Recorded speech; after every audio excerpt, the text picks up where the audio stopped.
Welcome to Building Your Leader Brand. Today on the show, Bob is speaking with Nausheen Chen. All of us have a bajillion things going through our heads all the time. We're stressed, we're brought down by life. So figuring out a way to tap into your energy will bring out the passion that you have for your subject. And it's really not about emulating someone like Tony Robbins, for example. We don't want you to go over the top. We don't want you to be fake. But what I want you to do is understand, how do you amplify yourself? Maybe show up as a 1.3 or 1.4 version of yourself. Hi there, and welcome back to Building Your Leader Brand. My name is Bob Gentle, and every week I speak to incredible people who share their secrets to building, marketing, and monetizing your expertise and the mindset you need for your business to grow and thrive. If you're new to the show, then while you still have whatever device that is in your hand or on your lap, take a second to subscribe. That way you won't miss a single thing. And if you are particularly enthusiastic, you can also download the Personal Brand Business Roadmap. It's everything you need to start, scale, or fix your expert business. Click the link in the show notes or visit amplifyme.agency/roadmap. So this week, we are getting into a topic where it's another self-indulgence. If you listen to this podcast regularly, you can probably work out guests usually reflect what I'm particularly interested in the moment. And right now, that's speaking and being seen in person. And to help me this week, I'm joined by Nausheen Chen. Nausheen, welcome to the show. Thank you so much for having me, Bob. This is very exciting. So, like I was saying a moment ago, speaking comes in all shapes and sizes. And I've been dabbling with lots of these different sizes, but as the stakes get higher, I start looking at getting it right a little bit more carefully and a little bit more diligently. And for the listener at home, that's kind of what you do.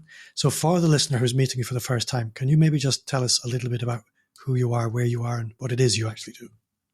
Sure. So, when you have a big presentation coming up or a podcast that you need to speak on, like this one, and you get nervous beforehand, or you walk out of that room or out of that podcast thinking, I could have done that better. That's where I come in. I'm a public speaking coach for both stage and camera, and I help people become and speak as their most impactful selves, regardless of which room they're in, which Zoom they're in, which podcast they're on. So what's interesting, listening to you there, this is episode 302 of this show. Mm. And I'm still very nervous before every single interview. Not terribly nervous, less nervous than I used to be. But what that's telling me is stage fright and nerves never go away. And this is why planning for it is probably a really powerful thing. I guess rather than me plow into all my questions, what would be interesting for me is to understand, what is an ideal client or an average? There's no average client. They're all outstanding. What do the people you work with actually look like? Why do they come to you? And what's the normal experience they're having that's the main pain point for them? I work with both business folks, people that are in regular corporate jobs, as well as founders and entrepreneurs. Everyone who comes to me who wants to work with me falls into one of two groups. They're either folks that get very, very nervous, that get extreme stage fright, that don't have the right words to say at the right time, that just don't like that feeling that they get before a big meeting, a big presentation, a big podcast. Or I work with folks who don't feel the nerves, who have experience in speaking, but they want to be better. They feel like they're at a 5 or a 6 and they want to be at a 9. They want to be at an 11. I've had clients come to me and say, I want to speak like a president. I want to speak like this big influencer household name that I admire. I want to make sure that the kind of influence that they have when they walk into a room or when they share a video, I want that. I want that kind of impact. Yeah. So broadly speaking, it's those two groups that I work with. And how often do you look at them and you think that's unrealistic?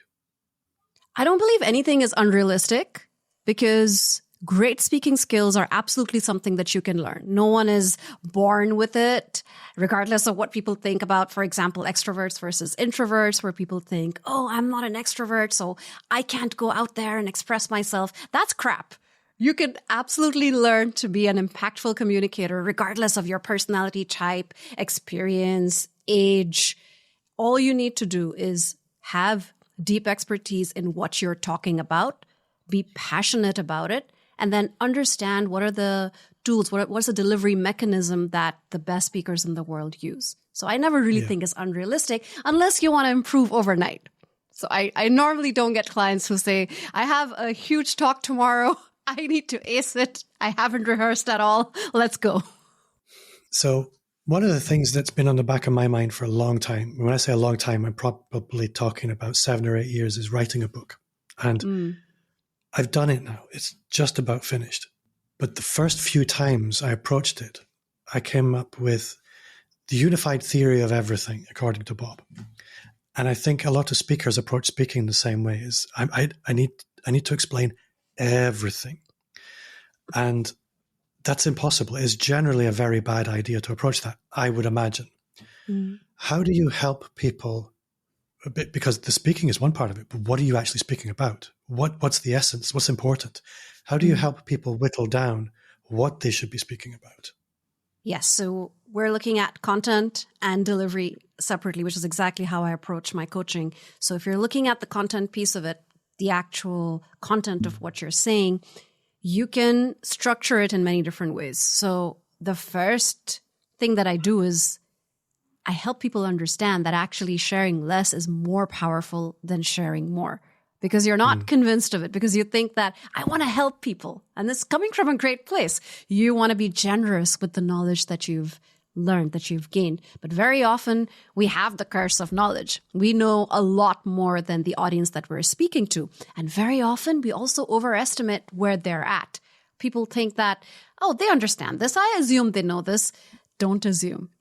Check with the audience. Create a flowing, interactive conversation.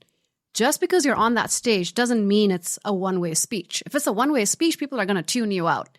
If people feel that you are there to share something with them, to engage them, to actually have a conversation with them, even if you're on a stage and they're in the audience, that's when they'll pay attention. So first, being selective about what you're sharing, then checking in with the audience very frequently in terms of, are they with you? Are they lost? Do they need an explanation? Do they not need an explanation? Can you glaze over something? Do you need to spend more time on something? So being flexible in the moment.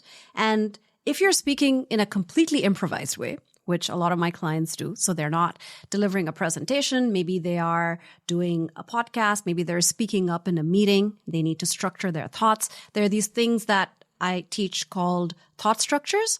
And I didn't invent this. I just did a lot of research and I understood that world of improvisation. I also got trained as an improv coach. So understanding what are these mental structures that you can have in place, that all you need to do is fill in with your thoughts as you go along. That makes your improvised response sound a lot more structured and refined. That's something I'd never really considered before. I always think about speaking in public as the sort of the big flagship event. I am the speaker, and then there's an audience. But there are moments of impact, I think would be the phrase I would put it, where we have an opportunity to communicate, and we leave this always to chance. And I'd never considered that we could take process into this and practice for those moments of impact. And thinking about this, everything from a coaching call to a job interview to a sales pitch, these are all moments of impact. If we get it right, we move a step forward. If we fail, we get pushed off the board. So having processes and frameworks around that is something I'd never considered. Now, being nosy, Bob, I've had a rummage around your website, and you have the best collection of lead magnets I've ever seen. Do you have one for this? No, I don't have one specifically for this, but I do have a free course that anyone can take that lays out the foundations of impactful speaking. So I've had a lot of people take this course over the last year and a half. I believe it's almost 1,000 people. if not more. And they always say that, wow, I am now actually being intentional about the way I'm showing up. I am now paying attention to how I communicate. I am now getting other people saying that, wow, something's changed in the way that you're showing up, and all in just 5 days. So I would love everyone to actually just go there and get this course. It's completely free. It's called Speak Fearlessly course, and you can just get it at speaking.coach. I think I subscribed to that earlier today. Awesome. I've been a bit promiscuous on your website. I do apologize. Another aspect of this, I guess, where we're talking about stages, there are stages that happen one-on-one, that like the coaching calls, like, and I would almost say a podcast interview is a one-on-one thing, really. Yes, people get to listen to it, but I don't get to watch them do it, and I have no impact on that once it's in their ears. But if we're looking at scale, then we have stages, everything from a TikTok video or a LinkedIn video really, I guess is what I'm saying here, where we're recording. And I notice some people have real presence in those and other people don't. Some people seem to have the ability to just turn it on and others don't. And some people, and I think you're a really good example of this, your videos are very engaging, very smooth, and they make a very simple point elegantly. If you were coaching anybody in terms of their more visibility at scale, what simple frameworks do you recommend people have in mind, or school me? A lot of my clients actually don't even think of it that way. The way that you're describing it, turning yourself on, that's exactly the principle that I first introduced to my clients, because a lot of people think that the way that they speak in regular life should be the way that they speak on stage or on camera. But if you do that, you're not in control, you're not intentional, and you're not leaning into the message or the way that you're delivering it. So you're not being mindful and intentional. So that's the first principle here. And then I coach folks on what I call the speaker's toolkit. So if you think about a speaker that you really enjoy listening to or watching, you'll notice that if you really break down what it is that you like about them, they're working with and playing with their voice. They are showing up with the right energy, and they're using their body language. So that's at the core of the speaker's toolkit: your voice, your energy, your body language. You have to understand, how do you not speak in a monotone? How do you emphasize certain words? How do you add pauses strategically so that people lean in a little bit more, so that people remember that great point that you just made? How do you vary the pitch of your voice so that you're not always speaking at the same level? What happens there is that our brains get lazy as the audience, and then they tune you out if you're not varying things up, if you're not changing things and keeping them fresh. So that's working with your voice. Your energy really matters. All of us have a bajillion things going through our heads all the time. We're stressed. We're brought down by life. So figuring out a way to tap into your energy will bring out the passion that you have for your subject. And it's really not about emulating someone like Tony Robbins, for example. We don't want you to go over the top. We don't want you to be fake. But what I want you to do is understand, how do you amplify yourself? Maybe show up as a 1.3 or 1.4 version of yourself. And then there's, of course, your body language. What should you do with your hands? How should you emote things with your face? So that's really at the heart of the system: your voice, your energy, your body language. So I went to a big conference. The main theme of this conference was personal branding. And it was like 500 people in a room. And I think there were 5 speakers through the day. And one speaker essentially just presented. So all the speakers had amazing, high impact messaging. One speaker come all the way from Australia to give this presentation where he presented, here are my 5 favorite apps. And I thought, really? But I knew the organizer of the event, and he said this was the highest rated talk of the whole day. And it made me reflect on what was that. And it was exactly what you said. It wasn't what he delivered, which was essentially a listicle. But he delivered it with passion and enthusiasm. He had great body language, charisma on stage. And he made people feel, which was really interesting. And people were taking away from how that talk made them feel. They were enthused. They felt empowered afterwards. They could go and take some easy action. They were going to know something they didn't know before. And I think what you described there, I saw that in real stark contrast to people who were bringing amazing insight, genuine personal transformations. And it was not logical, but it was there nevertheless. I love that.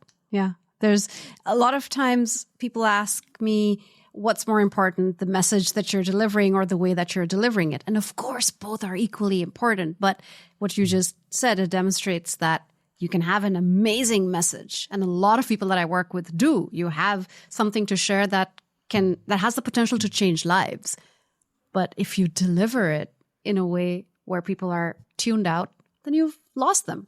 You're not going to make an impact if people haven't even heard what you've said, if people haven't understood what you've said. And even if they listen in the moment, if they forget you an hour later, again, you've lost them. You've lost that opportunity.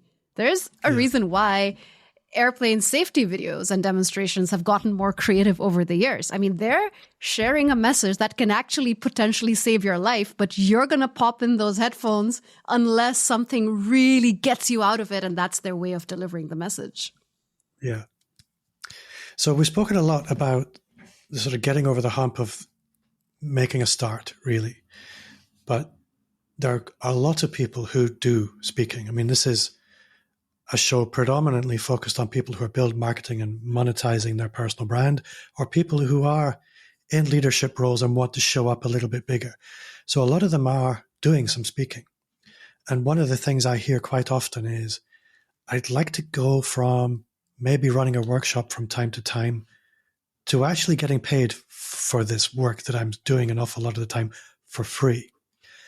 And again, being nosy, Bob, I've had a rummage around your website, and this is an area that you play in as well, is helping people move from essentially being good free speakers to making this actually part of your business. How do you approach that work with people? What advice would you have for anybody that's listening, thinking, I want to play bigger. I want to actually get paid as a speaker.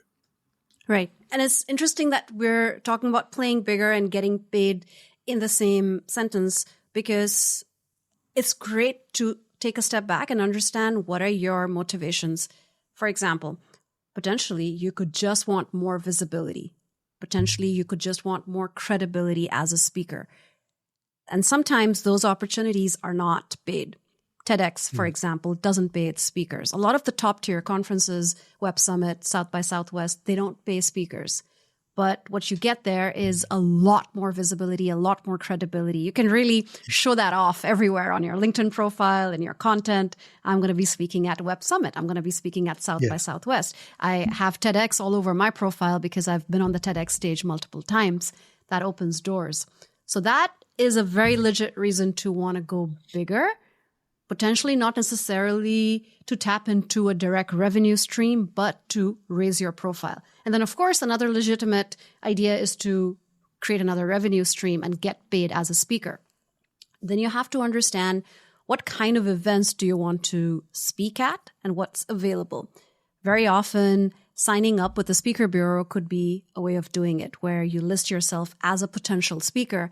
And if you've already been speaking for free, that's great. That means you have enough material to create what's called a speaker reel. So before you dive into this world of professional speaking, it's great to have a speaker reel, a landing page, which shows off both your past speaking opportunities as well as the kind of topics, themes that you speak on. And with those two things, armed with those two things, you can not only enlist in speaker bureaus, but then you can actually pitch to specific folks in HR, in events, in the event world. That takes time. It is painful, and you may have to start low. You may have to start, for example, getting paid $500 or $1,500 or $2,000 first as a first-time paid speaker. But the great news there is that if you do it regularly, you can actually start charging more for every single event that you do. And there are folks, of course, that get paid tens of thousands of dollars. Of course, the celebrity level folks get paid a lot more than that. But there are a lot of regular folks that don't need to have celebrity level status that get paid in the tens of thousands for every single speaking opportunity. And like you said, I think being paid to actually speak is one route to monetizing your visibility on stages, but there are many others. And what I see a lot of the time is people have a speaking opportunity. They show up on the day, they give their talk, and then they go back in the green room and they go home again, and they wonder why nothing happened for them. I'd be interested in your perspective of how do you, not outside of your actual talk, how do you prepare for an event in order that when you get there, you're ready to exploit the opportunity? And then I'm guessing the magic is all in the follow-up. What do you do after the event? How do you approach those two things? There are two ways of maximizing the impact of every speaking opportunity. One is to leverage it across your platforms, across your content. And then the other is to actually network with the folks that were present there in person. Every single speaking opportunity is an opportunity to network, especially if it's in person. So make sure that you hang around after the event. I typically encourage clients not to get bogged down with this before their talk, because I don't want them to get distracted, and I definitely don't want them to be networking right up till their talk. But right after is a great opportunity because A, people have heard you speak. You automatically have authority, at least for the moment. And B, you can now relax. You can now really focus on the people that are there and figure out what it is that they do. Why were they there? What kind of interest level did they have in your talk? What do they feel now? I just had a client speak at an event 2 days ago, and we worked together on not just her presentation, but also her elevator pitch. So what is she actually going to say to people who then come up to her after the presentation and want to talk to her? And we worked on her getting the courage to just go up to strangers and introduce herself. Yeah. And she told me, I was just talking to her on WhatsApp earlier today, and she said, yeah, I did that for the first time. I just went up to people and introduced myself. I used the elevator pitch, and I had some really great conversations. And now I'm actually in the middle of sending them follow-up emails. So that's where your follow-up idea comes in as well, where you make specific contacts and then aim to build relationships. It's not that people who are listening to you in the audience are going to become clients overnight. It might happen, but that's not what your own vision for that event should be. It should be to build relationships with anyone who's seen you speak, because now they're going to remember you. You've been on a stage. Even if they don't work with you, they might refer other people to you. They might get you to speak at their company, at their whatever they are a part of, whatever environment they're a part of. And if nothing else, they might be great for you to get feedback from. How was the presentation? What parts did you like? What parts did you not like?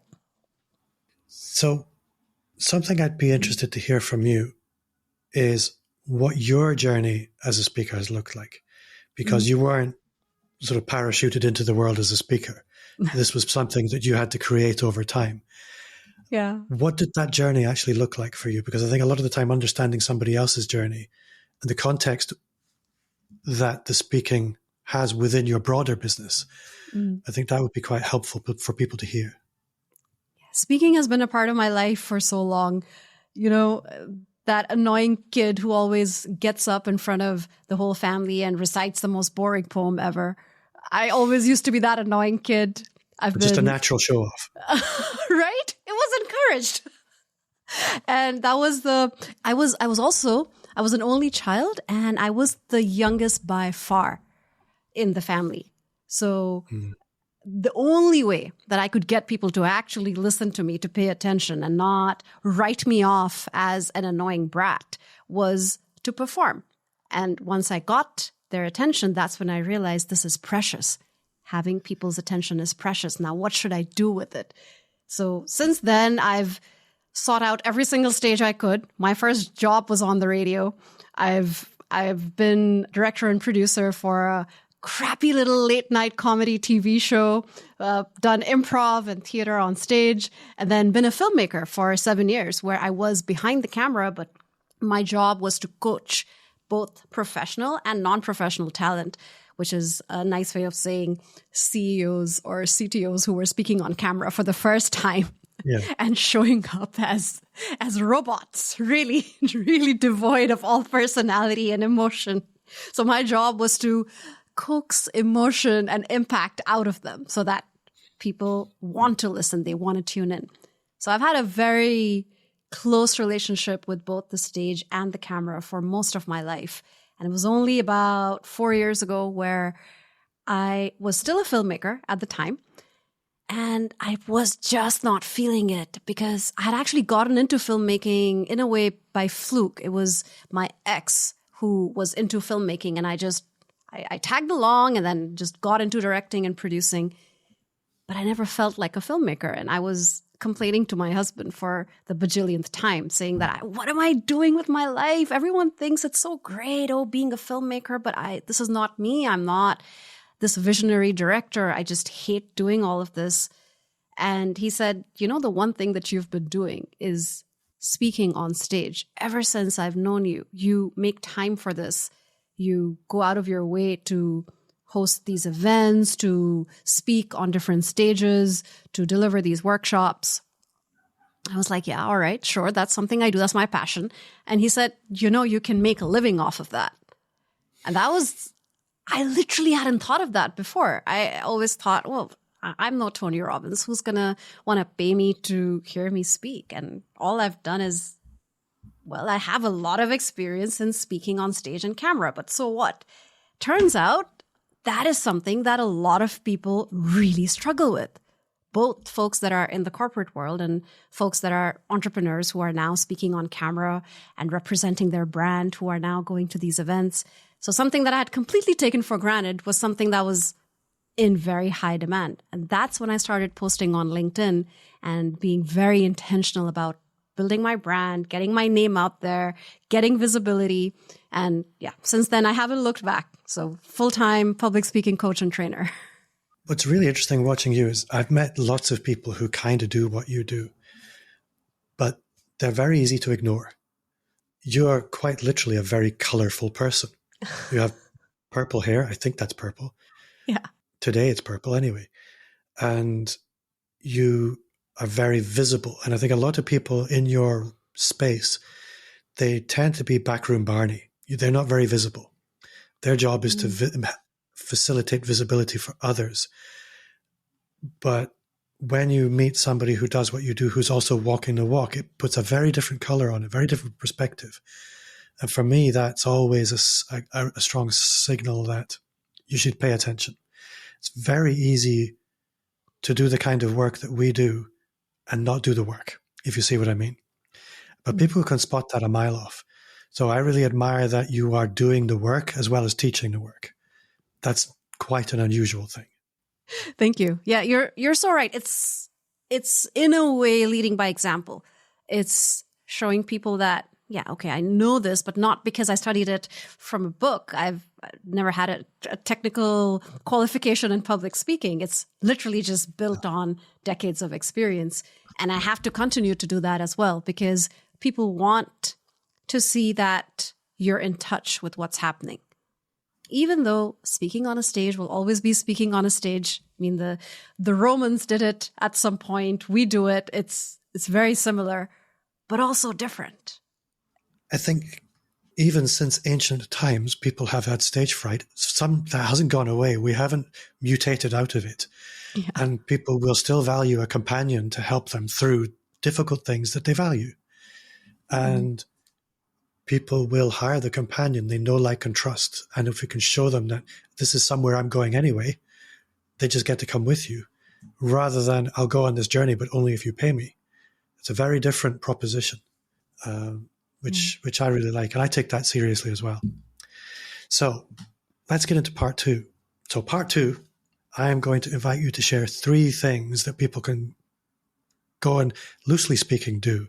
So a mental model that you regularly fall back on, or a book everyone should read, or a podcast you like, or an app you like. But 3 things people can go and take action on today. Do you have anything for me? Sure. I would actually give you a 3-step process. and turn that into something you can do sequentially. Because a lot of people don't do this. So the very first step is actually record yourself speaking and watch it back. It sounds so simple. And all of us have amazing cameras that we're carrying around in our pockets. So just take your phone, record yourself speaking for about a minute on a question that you get asked all the time, something that you can talk about in your sleep, and then watch it back. Really aim to separate yourself from the person you see on the screen. I often call this the writer, actor, director model, again, from my days of filmmaking. When you have the actor, the performer, you're actually, you as a person, you are playing all three roles at different points in time. You're the writer coming up with what to say. You're the performer, whether it's on stage or on camera or in a one-to-one conversation. And then you're the director. You're the critic. You're the one who's judging your own performance, either in the moment or later. When you are watching yourself back, if you can separate yourself and say that that was the me that was performing, and this is the me who is helping this person, I'm the director, I'm the critic. That will help you, A, desensitize yourself to that cringy process of watching yourself back. You know what I'm talking about. Oh, God, yes. And B, it will help you improve in a way that's going to help future you. So that's step one. Step two is using an AI platform. So there are actually a lot of public speaking AI platforms that help you in different ways. Udly is one that I use very often. I use it with my clients, where you can upload this video that you've just created, and the AI will give you some great data and analytics. It will tell you how fast you were speaking, how many filler words like you were using. It will tell you whether you were looking straight at the camera, whether you weren't making eye contact. And that kind of data is great because then you can do it again. And that's step three, to do it again, to take that same idea, the same topic, and now give yourself one goal. So after you've watched it, after you've looked at the AI analytics, find one thing that you want to improve. And that's your step three. Once you can do this exercise and you actually look at the results and see, wow, that took 15 minutes and I improved this one thing, you will gain this immense sense of control over the way that you're speaking, the way that you're showing up. And that's amazing progress. What I love about that is it's something you can do in private to a large extent. Mm-hmm. Because a lot of the time we depend on very long timelines for feedback in any kind of presentation. Because we go from the idea through to the preparation, the planning, the execution, and the feedback. That could be months. If you're waiting all of that time to get the feedback for the improvement, A, the stakes are much higher. Mm-hmm. You're going to take that criticism probably much more harshly. And it's not gamified in the same way. Mm-hmm. So being able to iteratively improve like that, it's a lot more like, I don't know. I could think of a good analogy, but I really like that. What was that app called? Udly. That's Yoodli. I'm going to have a look at that. I have a lot more questions I could ask you, but I think we've probably covered enough for today. I'm going to have you back sometime. The first interview, when I'm particularly into what somebody's talking about, sometimes the first interview can be a little bit all over the place. Hopefully my listener will not think that. They'll think, Bob, that was a really good interview. But I have many other rabbit holes I'd like to go down. So maybe we can do that another time. Sure. I love going down rabbit holes. So if people are thinking, you know what, I need a little bit more Nausheen in my life, how can they make that happen? Going to my website. That's the best way, speaking.coach. And like I said, we have the free course up there. If you just go to free course, it's right there on the main page. That's going to first get you the foundations. And then, of course, once you're in the newsletter, you're going to be hearing from me every week. And anytime, if you respond to it, I do read all the responses myself. I may not get a chance to respond to everyone individually, but I'm very happy to get your questions and I'm happy to integrate them into future content and respond that way. Everyone should go and do that. You have the most generous website I've come across. There's so much good stuff on there for free. And I'm looking forward to see what the consequences of getting on your email list are. Thank you very much for your time. This has been a lot of fun. For you at home, thank you for your time. That does bring us to the end of another episode. If you have enjoyed the show, which I hope if you've got this far, you have, then I would invite you to leave a 5-star review. That's 5, like the fingers on your hand, wherever you listen to podcasts. And again, if you did enjoy this, you will love the Personal Brand Business Roadmap. It's everything you need to start, scale, or fix your expert business. Thanks at home for listening. And Nausheen Chen, thank you so much for your time. You've been awesome. Thank you so much for having me, Bob. This was great. Thank you.